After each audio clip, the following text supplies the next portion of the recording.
अस्सलाम वालेकुम दोस्तों परवेज इलाही की जानब से गवर्नर को डी नोटिफाई करने का जो चैलेंज किए जाने की पटिशन की समाअत बनने पर लाहौर हाई कोर्ट का जो लार्जर बेंच बना था वो बनते ही टूट गया।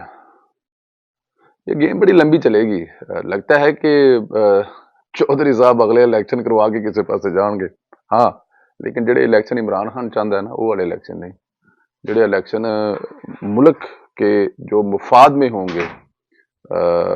मुल्क की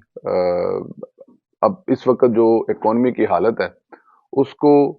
उस खराब हालत में से निकालने के बाद होंगे। मैं उन इलेक्शनों की बात कर रहा हूँ। बट एनी हो, chief justice Lahore high court ने परवेज इलाही की दरखास्त पर समाअत के लिए 5 रुकनी लार्जर बेंच तश्कील दिया था, जिसकी सरबराही आबद अजीज शेख साहब को दी गई थी। बेंच में justice Mohammad Iqbal, justice Tariq Saleem Sheikh, justice Farooq Haider और जस्टिस मुजम्मल अख्तर शब्बीर भी शामिल थे। बेंच के सरबराह जस्टिस आबद अजीज ने कहा कि हम में से एक जज इस बेंच का हिस्सा नहीं बनना चाहता, क्योंकि जस्टिस फारूक हैदर काफी केसेस में परवेज इलाही के वकील रह चुके हैं। ये बड़ी अच्छी बात है कि उन्होंने बताया जी कि ये जो फारूक हैदर साहब हैं, परवेज इलाही साहब के बहुत सारे केसेस में उनके वकील रह चुके हैं, और ये मुनासिब नहीं होगा कि जिस क्लाइंट का केस एज वकील की हैसियत में वो केसेस लड़ते रहे हैं और आप जज की हैसियत सुने, तो ये तासुर जा सकता है कि किसी जगह पे परवेज इलाही साहब को उनसे फेवर मिल रही है। तो ये एक सिंपल रीजन है जो फारूक हैदर साहब की तरफ से दी गई है, जिसके बाद ये बेंच टूट गया है। अब दोबारा फिर फाइल भेज दी गई है चीफ जस्टिस साहब को, जबकि चीफ जस्टिस ने अभी इस बेंच में अच्छा, चीफ जस्टिस साहब जो खुद हैं वो इस बेंच में शामिल इसलिए नहीं है क्योंकि इनके दमाद अली अफजल शाही परवेज इलाही की कबीना के रुकन रह चुके हैं। पता है ना, पिछले दिनों अली अफजल शाही साहब के हवाले से काफी चीजें चलती रही हैं, तो वो क्योंकि जो लाहौर हाई कोर्ट के चीफ जस्टिस हैं उनके वो दामाद हैं, तो वो खुद इस बेंच में अभी तक शामिल नहीं है। मेरे ख्याल में ये भी एक मुनासिब अमल है कि नहीं होना चाहिए। अगर आपका कोई रिश्तेदार या कोई ऐसा जिसकी, जैसे परवेज इलाही साहब के जो वकील फारूक हैदर साहब हैं, उन्होंने माजरत की, इसी तरह चीफ जस्टिस साहब को भी इस बेंच में, लेकिन मेरा ख्याल है कि इमरान खान साहब चाहेंगे कि वो तशरीफ ले आए, क्योंकि दामाद अगर वजीर होगा तो फिर कुछ ना कुछ तो मतलब कि इमरान खान साहब को उम्मीद होगी ना कि इस किस्म की कोई चीजें चली जाएंगी। बाजार यही लग रहा है कि आज अदालत फैसला कर देगी, परवेज इलाही इत्मीद को वोट लेने का हुक्म दिया जा सकता है। अगर ऐसा होता है कि परवेज इलाही को अदालत कहे कि जनाब अब आप हुक्म है आपको कि आप इत्मीद का वोट लें, तो ये मेरे ख्याल में जल्दी किसी साइड पे चीज लगती हुई दिखाई देगी। लेकिन अब डिपेंड ये करता है कि अदालत आज जुम्मा मुबारक कहती है कि नहीं कहती। जी, जुम्मा मुबारक भी आपको इस वीलॉग के एंड में बताएंगे कौन सी नई वीडियोस और ऑडियोस का चर्चा है। बट उससे पहले वफाकी दारुल इस्लामाबाद में खुदकश हमले से एक पुलिस एहलकार जख्मी और 3 शहीद। वाकया इस्लामाबाद में हुआ है। इस्लामाबाद को इस शहीद ने एक बहुत बड़ी तबाही से बचा लिया है। अगर देखा जाए तो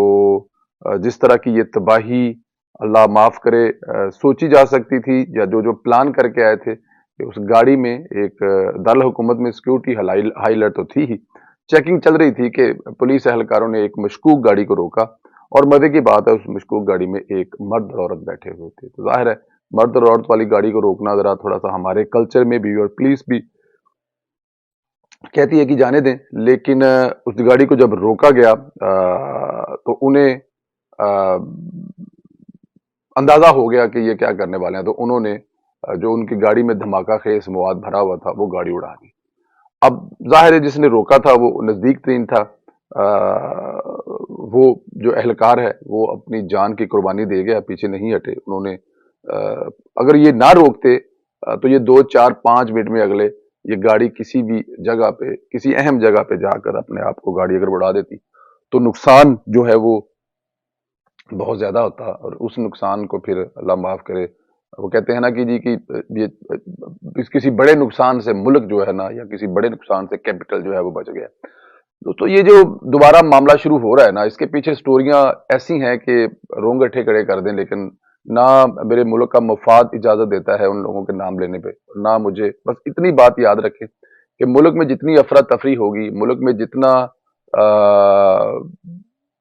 बद अमनी होगी, बेसुकूनी होगी, सियासी इस्तेहकाम नहीं होगा, इमरान खान साहब और उसके कोच को उतना ही मुल्क ये सूट करेगा, उनको ये मुल्क इतना ही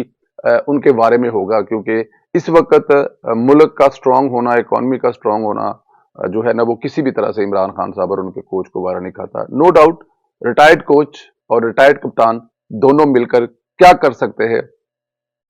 किस हद तक जा सकते हैं, ये कोई सोच भी नहीं सकता। लेकिन आज के दिन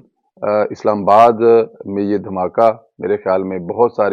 पहले ही बहुत सारी मुश्किलात का शिकार है ये मुल्क, और ऊपर से इस किस्म की जो हरकतें हैं या इस किस्म की जो चीज़ें हैं वो मेरे ख्याल में पाकिस्तान को और मुश्किल की तरफ डालेंगी। लेकिन अल्लाह ताला की ज़ात हिफाजत फरमाए हमारे सोने मुल्क की, हमारे सोने पाकिस्तान की, अल्लाह ताला की ज़ात महफूज रखे, और ऐसे होछे हथकंडों से,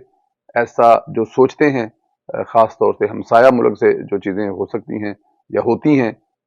या फिर दोबारा सर उठा रही हैं, अल्लाह ताला की ज़ात हमारे मुल्क को उस शर से महफूज रखे। जी, बार बार मैं रात को अपने प्रोग्राम में ये कह रहा था कि हामिद मीर साहब जो हैं उनको किसी स्पेशल टास्क रखा गया है। स्पेशल टास्क जो ये है कि वो मुख्तलिफ टीवी चैनलों में हर रोज बैठकर एक ही बात कर रहे हैं, और वो कर रहे हैं कि आने वाले दिनों में सियासतदानों की ऐसी ऐसी वीडियोस जो है वो सामने आने वाली हैं, ऑडियो सामने आने वाली हैं कि लोग नाक पर हाथ रख कर आगे निकल जाएंगे।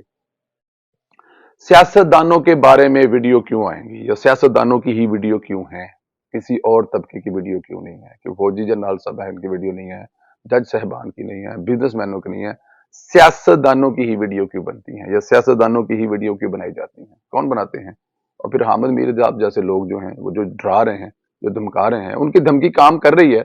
ये अच्छी बात है मेरे ख्याल में, ये अगर कर जाए तो बहुत खास बात है। कल खान साहब ने जिनका वो नाम लेते थे उनका नाम नहीं लिया, तो ऐसी कुछ वीडियोस का हवाला देकर वो इमरान खान साहब को डराकर, चाहे वो राणा साहब हों, चाहे वो हामिद मीर साहब हों, चाहे वो बहुत सारे दूसरे लोग हों जो ये कह रहे हैं कि हमने वो वीडियो देखी है, उनके फरांसी करवा ली हैं, उनमें कोई ऐसी दो नंबरी नहीं है, और वो इतनी गलीज और इतनी गंदी हैं कि अगर वो आ जाएंगी तो एक क़यामत का समा होगा। सियासतदान से लोगों से सियासतदान मुंह छुपाते फिरेंगे, और लोग सियासतदानों का नाम सुनना जो है वो, अब सियासतदानों में से इस वक्त जिनकी चल रही हैं, जिनकी आ रही हैं, वो तो इमरान खान साहब है। तो सियासतदान तो खैर इमरान खान साहब नहीं है, लेकिन क्योंकि सियासतदानों की सफ में इमरान खान साहब जरूर खड़े हैं। तो आने वाले दिनों में, आज जुमा है और ये काम अक्सर जुमे को होते हैं, क्योंकि जुमे की नमाज वो कहते ना, बाबा जी मिले थे, बाबा जी कहते पुत्र जुमे की नमाज पढ़ ली, कहता हाँ जी बाबा जी पढ़ ली, तो कहता पुत्र काढ़ ला कंजरखाना, टिकटॉक से हो जा शुरू। तो जुमे की नमाज के बाद जो है ना ऐसी चीजें आती हैं, अल्लाह खैर करे। कल रात को एक 45 सेकंड की वीडियो का चर्चा था, लेकिन बाद में वो कंफर्म नहीं हुआ, किसी जगह से मिली नहीं, आई नहीं, लेकिन व्हाट्सएप नंबर भरा पड़ा है और इनबॉक्स मेरा भरा पड़ा है जी कि आपके पास आ गई तो आप हमें दे दें, खुदा का वास्ता है। एक तो ये एक्सेप्ट ना किया करें कि ये हमारे पास आएंगी या मेरे पास होंगी, मेरे पास कहाँ से आनी है, ये मैंने, अल्लाह माफ करे उनको, मेरे पास तो कहीं आए तो मैं अपना व्हाट्सएप नहीं खोलता। तो इसलिए मैं तो कम अज कम बिल्कुल ना इसको शह देता हूँ कि ये होना चाहिए, और किसी भी तरह से ये सियासतदानों के खिलाफ हो, जिनके खिलाफ हो, हमें इन चीजों से आगे निकलना चाहिए। लेकिन क्योंकि हामिद मीर साहब की जुबानी ये बात बार बार करना और ये बात बार बार सुनाना एक लम्हा फिक्रिया है कि आने वाले दिनों में क्या होने वाला है। दोस्तों अपना ख्याल रखें और इंतजार करें कि आपको अगली वीडियो कब मिलती है। खुदा हाफिज।